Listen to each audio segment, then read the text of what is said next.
अगर आप class 10th के स्टूडेंट हैं और इंग्लिश को लेकर के परेशान हो रहे हैं कि भाई अभी तक कुछ तैयारी नहीं हो पाई है, कैसे पास होंगे, कैसे पढ़ेंगे और कौन कौन से क्वेश्चंस बोर्ड एग्जाम में आ सकते हैं, तो वो पूरा तरीका आज हम आप लोग को इस वीडियो के अंदर बताने वाले हैं। बस आपको परेशान होने की कोई ज़रूरत नहीं है, पूरी इंग्लिश आप लोग की ऐसे ही निकल जाएगी। बस आपको क्या करना है, आज जितने इंपॉर्टेंट क्वेश्चन हम आप लोग को बता रहे हैं ये कोई नॉर्मल क्वेश्चन नहीं है, ये पिछले 3 से 4 सालों से जो लगातार क्वेश्चन पूछे जा रहे हैं उन्हीं का आंसर हमने आप लोग के लिए लिखा हुआ है। तो अब आप लोग को क्या करना है, इस वीडियो के साथ साथ आप लोग को नोट्स बनाते चलने हैं। अगर इतना नहीं हो पाता है तो कम से कम स्क्रीनशॉट तो ज़रूर ले लेना ताकि इसको बाद में लिख पाओ, क्योंकि भाई ये इंपॉर्टेंट क्वेश्चन है, इनको मिस मत करना। बार बार बोल रहे हैं बच्चों, क्योंकि मेरा खुद का एक्सपीरियंस है, इसलिए हम आप लोग को बता रहे हैं कि ये क्वेश्चन जो आज हम बताएंगे ना, ये आप लोग को 100% एग्जाम में देखने को मिलेगा ही मिलेगा। ठीक है, तो चलिए आज की वीडियो को हम लोग स्टार्ट करते हैं और एक एक करके क्वेश्चन सारे हिंदी के साथ समझते हैं ताकि आप लोग को रटना ना पड़े, एक ही बार में आप लोग समझ जाओ। तो भाई देखो, सबसे नंबर 1 पर जो हमारा इंपॉर्टेंट क्वेश्चन रहने वाला है वो है what was Lencho's problem and what was his only hope. तो लेंचो था, लेंचो वाला चैप्टर तो आई होप आप सभी लोगों ने पढ़ा होगा, जो आप लोग का पहला ही चैप्टर है, अ लेटर टू गॉड। तो आप लोग को बता दें, पहला चैप्टर जो होता है वो चाहे फिजिक्स का हो या मैथ का हो या फिर बायोलॉजी का हो या हिंदी का हो, वो हमेशा से ही इम्पोर्टेंट रहा है। ठीक है, इसमें कोई भी दो राय नहीं है। तो हमारा यहाँ पर क्वेश्चन क्या कह रहा है, व्हाट वाज लेंचोज प्रॉब्लम, मतलब जो लेंचो था उसकी समस्या क्या थी, and what was his only hope, और उस समस्या से निकलने के लिए उसकी आखिरी उम्मीद क्या थी। तो लेंचो वाला चैप्टर अगर आप लोगों ने पढ़ा होगा तो आप लोग को पता होगा पूरा, इसमें अगर आप लोगों को समझाया गया होगा हिंदी में, नहीं समझाया गया है तो डोंट वरी, हम आप लोग के साथ खड़े हैं, आप लोग को एक एक चीज़ समझाएंगे। तो आंसर इसका देखिए कैसे लिखेंगे, the rain with heavy hello storm, जो मतलब जो रेन थी, जो बरसात थी, वो बहुत ही तेज़ी से हो रही थी। Had ruined Lencho's field of ripe corn, तो उसने क्या करा, जो लेंचो की जो फसल थी, भुट्टे के दाने की जो भुट्टे की फसल थी, उसको पूरी तरह से बर्बाद कर दिया। ठीक है, र्यून्ड मतलब कि बर्बाद कर दिया। तो भाई जो लेंचो था, वो जो भुट्टे की खेती होती है उसमें हल्के पानी की ज़रूरत होती है कि हल्का सा पानी बरसे। तो वो खड़ा खिड़की से, अपने घर की खिड़की से देख रहा था अपनी फील्ड को कि हल्का हल्का पानी बरस रहा है, बड़ा खुश था कि भाई चलो हमें सिंचाई की ज़रूरत नहीं पड़ेगी, हमारी फसल बहुत ही अच्छी तरह से तैयार हो जाएगी। तो देखते ही देखते हुआ क्या कि भाई वो हल्की हल्की बरसात एकदम से इतनी तेज़ हो गई, इतनी तेज़ हो गई कि आप लोग चक्रवात जैसा बोल सकते हो, और उसकी फील्ड को इतना नुकसान पहुंचाया, इतना नुकसान पहुंचाया कि उसके पास अब खाने तक के लिए भी पैसे नहीं बचे थे। So he was sad his only hope, मतलब इसीलिए क्या था, ही वॉज सैड मतलब वो जो था वो इसीलिए उदास था क्योंकि उसकी जो फसल थी वो भारी वर्षा के कारण बर्बाद हो चुकी थी। हीज़ ओनली होप, उसकी एक आखिरी उम्मीद थी। वॉज हेल्प फ्रॉम गॉड, कि भगवान की तरफ से उसकी मदद करी जाएगी, ये उसकी उम्मीद थी आखिरी। तो ये था बच्चों पहला क्वेश्चन जो हमने आपको हिंदी में समझाने का प्रयास करा ताकि आप लोग को समझ में आए और आप थोड़ा बहुत बना के भी लिख पाओ। तो अब देख लेते हैं हमने उसका सेकंड क्वेश्चन क्या है। तो सेकंड क्वेश्चन देखिए लिखा हुआ है, why did Lencho write a letter to God, जो लेंचो था उसने भगवान को पत्र क्यों लिखा, and who received the letter, और किस व्यक्ति ने उस लेटर को रिसीव करा, and what did he do, और रिसीव करने वाले जो जिसने पत्र रिसीव करा उसका उसने क्या करा पत्र को पढ़ने के बाद। तो भाई इसकी स्टोरी बहुत ही इंटरेस्टिंग है, जिन बच्चों ने पढ़ा होगा उनको पता होगा कि जो पोस्टमैन था उसको ये रिसीव लेटर प्राप्त हुआ था, क्योंकि लेटर भाई कहाँ डाला जाता था, डाक में डाला जाता था, जो पुराने समय में होता था, पत्र लिख के डाकिया को दिया जाता था कि भाई पहुँचा दो। तो उस डाकिया ने वो पत्र खोल के पढ़ लिया। तो देखो क्या पढ़ा उसमें, the crop of Lencho was completely ruined by hail stones, तो जो बर्फ़बारी हुई, जो बरसात के कारण लेंचो की जो फसल थी कम्प्लीटली ruined मतलब पूरी तरह से बर्बाद हो चुकी थी। He believed that only God, उसका अब भरोसा केवल और केवल किस पर था, भगवान पर, कि जो गॉड है मतलब गॉड वुड भी हेल्प हिम, जो भगवान है वो उसकी मदद ज़रूर करेंगे चाहे कोई भी उसकी मदद ना करे। So he wrote him a letter for help, तो उसने क्या करा, अपनी मदद करने के लिए भगवान को एक पत्र लिखा। तो the postmaster receive the letter, तो आपको पता होगा डाकिया को जब से उसने देने गया तो पोस्ट मास्टर जो होता है डाकिया, उसने पत्र को रिसीव करा। ही रीड इट, उसने उस पत्र को पढ़ा कि भाई इसने क्या लिखा हुआ है इसमें। Then he collected some money, तो उसने जो पत्र पढ़ा उसमें लिखा हुआ था, उसने भगवान से ये मदद की गुहार लगाई थी कि हमें दोबारा फसल फिर से उगानी है। तो फिर जो पहली फसल जो बर्बाद हो गई उससे हम अच्छी खासी उम्मीद लगाए बैठे थे कि भाई पैसा आएगा तो हमारा काम चलेगा, तो वो तो फसल पूरी तरह से बर्बाद हो गई। तो इस वजह से अब हमारे घर में खाने तक को दाना भर भी नहीं बचा हुआ है। तो इसमें उसने दोबारा फसल, उसने ये संकल्प लिया कि हम फिर से एक बार फसल बोएंगे और फिर से उसकी खेती करेंगे। तो इसके लिए भाई उसको चाहिए थे पैसे। कितने पैसे चाहिए थे? 100 पेसोस, यानी कि जो 100 पेसोस थे वो उसको चाहिए थे। ठीक है, तो 100 पेसोस की उसको ज़रूरत थी। तो उसने अब करा क्या, देखो आगे। तो जो दो पोस्ट मास्टर था उसने then he collect some money, उसने भाई पैसे कलेक्ट करना स्टार्ट करे। अपने स्टाफ को उसने बात बताई, जो उसका स्टाफ था, कि भाई ऐसी ऐसी बात है। तो सबने अपने अपने पास से कुछ ना कुछ रुपए डोनेट करे। And put it in envelope address to Lencho, और उसने एक लिफाफे में रख के एड्रेस जो था लेंचो के घर पर पहुंचा दिए। तो अब देखो यहाँ से इंटरेस्टिंग खेल अब शुरू हुआ है, इसको ध्यान से देखना भैया, मिस मत करना। नेक्स्ट देखिए, तीसरा इंपॉर्टेंट क्वेश्चन है, how much money did Lencho need. Lencho जो था उसको कितने रुपए की सख्त ज़रूरत थी। And how much money did he receive, और उसको कितने रुपए प्राप्त हुए। तो देखो यहाँ पर क्या है, लेंचो नीडेड 100 पेसोस, उसको 100 यानी कि 100 पेसोस की उसको ज़रूरत थी। To sow his field again, मतलब दोबारा से अपनी फसल को बोने के लिए। And to live until the next crop, और तब तक ज़िंदा रहने के लिए, मतलब खाने के लिए उसको पैसे जब तक चाहिए थे, जब तक दूसरी फसल क्या हो, बनकर तैयार ना हो जाए। तो ही रिसीव्ड ओनली 70 पेसोस। लेकिन अब उसने भगवान को पत्र लिखा, तो भगवान तो उसकी मदद करने आएंगे नहीं धरती पर। तो पोस्ट मास्टर ने क्या करा, उसकी गहरी आस्था को देखते हुए अपने स्टाफ को ये बात बताई। तो उन्होंने कुछ ना कुछ, भाई सैलरी उस समय बहुत कम रहती थी, तो सबने कुछ ना कुछ रुपए अपने पास से इकट्ठा करे, अपनी जो पॉकेट मनी होती है उससे। तो कुल मिला के अगर जोड़ेगा तो भाई 70 पेसोस, यानी कि केवल 70 पेसोस ही बन रहे थे। तो उन्होंने क्या करा, उसको लिफाफे में रख के लेंचो के घर पहुंचा दिया। लेकिन यहाँ से इंटरेस्टिंग बात क्या हुई कि जब लेंचो ने लिफाफा खोला तो उसको मात्र 70 पेसोस, यानी जितने भेजे गए थे 70 पेसोस, उतने ही रुपए उसको उसमें दिखाई दिए। तो अब वो भगवान से कहने लगा कि भगवान, आपने तो ईमानदारी करी, आपने तो मेरी मदद के लिए हमको पूरे रुपए भेजे थे 100, लेकिन ये पोस्ट ऑफिस वाले इतने बेईमान थे, इतने मक्कार थे कि इन्होंने इसमें से 30 पेसोस निकाल लिए। आप बताओ, जिसने मदद करी उसने उसी को उल्टा सुनाने लगा। तो ये थी पूरी कहानी।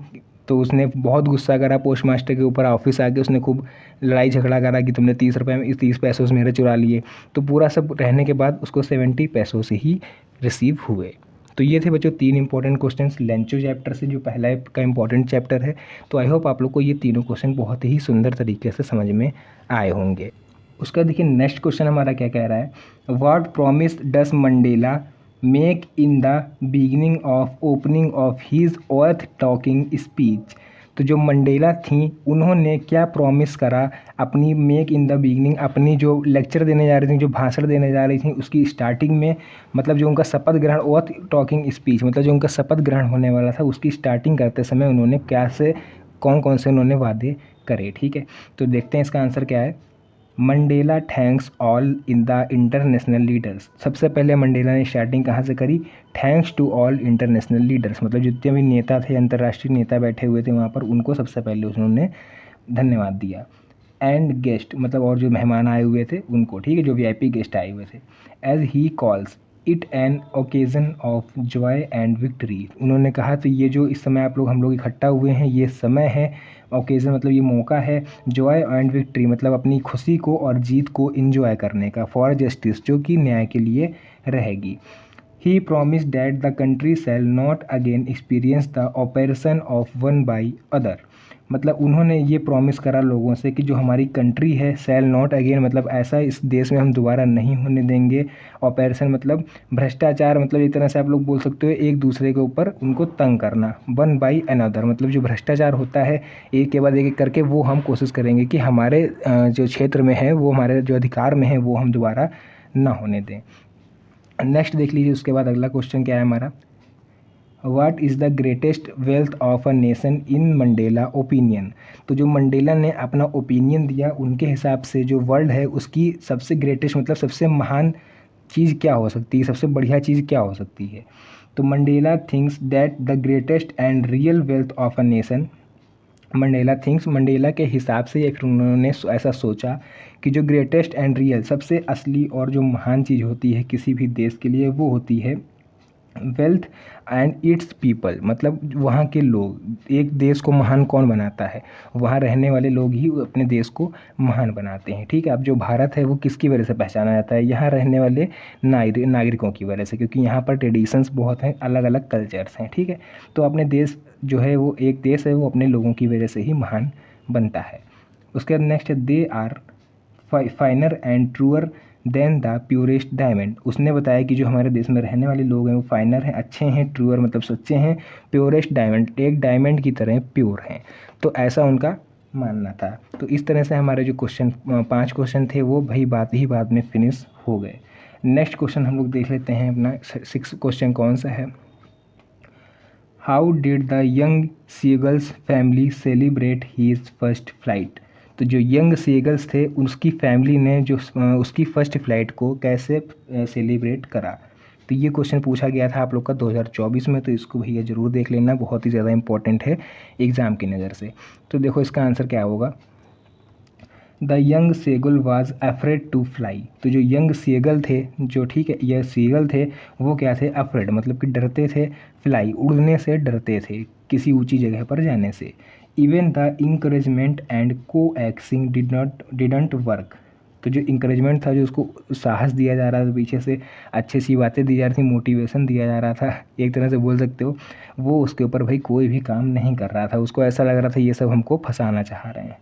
बट लेकिन when the seagull had his first flight, लेकिन जब वेन मतलब जब सीगल ने अपनी फर्स्ट फ्लाइट उड़ा, मतलब जब पहली बार वो उसने फर्स्ट फ्लाइट अपनी इंजॉय करी, he as well as his family was happy. तो अब वो तो खुश हुआ ही हुआ, साथ में उसकी फैमिली भी बहुत ज़्यादा खुश हो गई कि चलो इसका डर अब ख़त्म हुआ। And family relieved and proud of to him to have complete his first flight. तो उसकी जो फैमिली थी वो उसके ऊपर प्राउड मतलब कि गर्व महसूस करने लगी कि चलो इसने अपने डर से आगे निकल कर कुछ सोचा और अपने डर को पूरी तरह से ख़त्म करा। तो इस तरह से हमारे ये 6 क्वेश्चन बहुत ही अच्छी तरह से कंप्लीट हो गए। अब हम लोग देख लेते हैं अपना 7th क्वेश्चन। क्वेश्चन नंबर 7 देख लो स्टूडेंट्स, क्या कह रहा है यहाँ पर कि why was Mr Keesing annoyed with Anne. ठीक है, मतलब जो मिस्टर किसिंग थे वो एनॉयड क्यों गुस्सा थे एनी से। What did he ask her to do, उन्होंने उससे क्या करने को कहा। तो देख लेते हैं इसका आंसर। तो आप लोग कोशिश करिए कि आप लोग इंग्लिश में इसको सीखो, क्योंकि आप लोग को अगर जिनको बनाना नहीं आता है, जिनके टेंस कमज़ोर हैं, तो आपको वहाँ पर समस्या हो सकती है। तो आप लोग कोशिश करो, बहुत ही सरल शब्दों में हमने लिखने की कोशिश करी है ताकि आप लोग अच्छे से याद कर पाओ। Mister Keesing was annoyed with any. जो मिस्टर किसिंग थे वो गुस्सा थे एनी से, बिकॉज यानी कि क्योंकि she talk very much in the class, वो बहुत ज़्यादा बातें करती थी अपने क्लासरूम में। जैसे कि आप लोग अभी जाते होगे स्कूल, हम भी किसी समय गए हैं, तो एक चीज़ तो आप लोग को पता होगी कि भाई गर्ल्स हों चाहे बॉयज़ हों, ग्रुप बना के 3-4 लोगों का अपना अलग ही वो लोग बिजी रहते हैं। क्लास में क्या चल रहा है कोई मतलब नहीं, अपना अलग दुनिया भर की बातें, आज यहाँ ये हुआ, आज वहाँ ये हुआ, कल ये होगा, मतलब कुछ ना कुछ करके अपने में अलग ही खिचड़ी पकाया करते हैं। तो ऐसा हर जगह होता है। तो भाई मिस्टर किसिंग जो टीचर थे, इनकी क्लास में भी एक लड़की थी, वो भी ऐसा ही करती थी, जिसका नाम था एनी। तो इन्होंने क्या करा, ही असाइंड हर एक्स्ट्रा होमवर्क, उन्होंने उसको सबसे हर बच्चे से ज़्यादा होमवर्क दिया घर से करने के लिए। Asking her to write an essay on the subject a chatterbox. Asking मतलब कि आस्किंग हर टू, उन्होंने उससे पूछा, या फिर आप बोल सकते हो उनको होमवर्क दिया, N essay on the subject, एक एसे लिखने को कहा, सब्जेक्ट था एसे का आ चैटर बॉक्स, यानी कि फालतू की बोलचाल एक तरह से आप लोग बोल सकते हो, मतलब बातचीत पर एक लंबा चौड़ा ऐसे लिखने के लिए उसको दिया। नेक्स्ट क्वेश्चन हम लोग देख लेते हैं, question number 8। What does Anne Frank say about her father. जो एनी थी वो क्या बोलती थी अपने फादर के बारे में। And grand mother in her diary, उसने अपनी माता जो दादी थी उसके लिए उनके लिए क्या लिख रखा था अपनी डायरी में। तो यहाँ से देख लो भैया answer. Any field that her father was the most adorable father. तो एनी जो थी उसका मानना ऐसा था कि जो उसके पिता हैं वो दुनिया के सबसे एडोरेबल फादर, मतलब कि सबसे यूनिक, सबसे अलग, सबसे अच्छे फादर हैं, सबसे अच्छे पापा हैं। सी हैड एवर नोन, जैसा कि वह जानती थी। Anne had confided in her diary, उसने अपनी डायरी में ये खुद से लिखा हुआ था। That no one knew how often she thought of her grandmother, उसने ये जानती थी और उसने ये लिखा हुआ भी था कि मेरे अलावा इस चीज़ को कोई और नहीं समझ सकता है। How often she thought of her grandmother, कि वो अपनी दादी के बारे में क्या सोचती है, इवन आफ्टर हर डेथ, मतलब कि उसकी दादी इस धरती पर जिंदा भी नहीं है तब भी वह उनसे बेहद बेइंतहा प्यार करती है। And how much see loved her, ठीक है, तो मतलब वो उनसे कितना ज़्यादा प्यार करती है, आप लोग उससे खुद समझ सकते हो कि उनकी दादी इस दुनिया में नहीं है फिर भी वो अपनी दादी के बारे में अच्छी बातें अपनी डायरी में लिखा करती है और हर पल उनको याद करके रोया करती है। तो ये था पूरा एनी वाला चैप्टर। तो भाई यहाँ तक जो कोई क्वेश्चन आप लोग मत छोड़ना, हम बार बार आपसे बोल रहे हैं, केवल 10 क्वेश्चन आज आप लोग को बताएंगे लेकिन इतने सॉलिड बताएंगे भाई कि एग्ज़ाम में आप लोग के 100% यही देखने को मिलने वाला है। नेक्स्ट उसके बाद हम लोग देखेंगे how is a baker important for a party और अ फेस्ट इन गोवा। तो जो बेकर होते हैं वो क्यों इम्पॉर्टेंट होते हैं, क्यों महत्वपूर्ण होते हैं फॉर अ पार्टी, किसी पार्टी के लिए या फिर फेस्ट यानी कोई फेस्टिवल के लिए गोवा में, ठीक है, इन गोवा मतलब कि गोवा में। तो आंसर देख लो, a baker is important for a party of a feast in Goa. तो जो बेकर होते हैं वो महत्वपूर्ण हैं, पार्टी हो चाहे फेस्टिवल हो गोवा में। He carries the age old tradition of the Portuguese of walking bread, मतलब जो जो होते हैं वो, जो आप लोग एक तरह से वेटर बोल सकते हो, शादी बारात में आप लोगों ने देखा होगा वेटर होते हैं, ठीक है, वेटर जो होते हैं, तो वहीं यहाँ पर बेकर बोला गया है, अलग उनका नाम होता है। ही कैरीज मतलब वो उठा लेते हैं सामान, कैरी मतलब हर चीज़ रखते हैं, द एज ओल्ड मतलब हर उम्र के हिसाब से, ट्रेडिशन हर ट्रेडिशन के हिसाब से ढल जाते हैं जैसा होता है। आप बेकर केक मतलब जो ब्रेड होती है और केक होती है वो भी हमेशा अपने साथ रखते हैं। Also important for a bless celebration like Christmas, मतलब गांव में भी वो क्रिसमस जैसा माहौल क्रिएट कर सकते हैं। तो इस तरह से हमारे 9 क्वेश्चन पूरी तरह से कंप्लीट हो गए हैं। एक क्वेश्चन और सबसे ज़्यादा इंपॉर्टेंट क्वेश्चन भाई बचा हुआ है, उसको देख के जाना। और अगर यहाँ तक आपको कुछ भी समझ में आया हो तो वीडियो को लाइक और चैनल को सब्सक्राइब जरूर कर देना, ताकि हमको भी थोड़ा सा मोटिवेशन मिल सके कि आप लोग जो हम समझा रहे हैं वो अच्छी तरह से समझ रहे हो और आप तक जो हम पहुँचाना चाह रहे हैं वो आप तक पहुँच रहा है।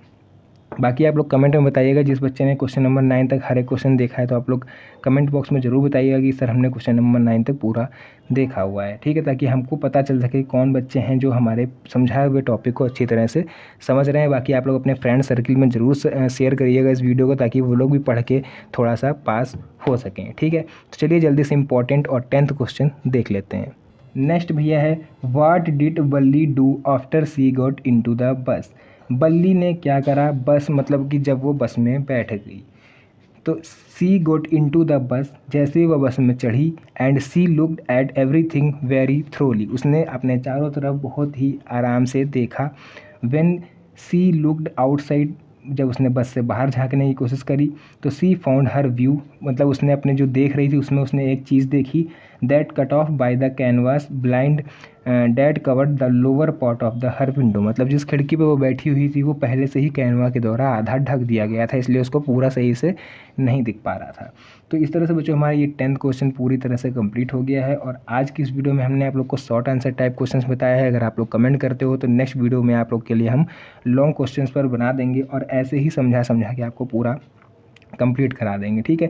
ग्रामर सेक्शन पे भी अलग सी वीडियो बनेगी, ट्रांसलेशन होते हैं हिंदी टू इंग्लिश, वो भी आप लोग को समझाएंगे। बस आप लोग मेरे चैनल पर बने रहिएगा, क्योंकि आप ही लोग की स्पेशल रिक्वेस्ट पर हम आप लोग के लिए 10th क्लास स्टार्ट कराएं, ताकि आप लोग को भी हम कुछ समझा पाएँ।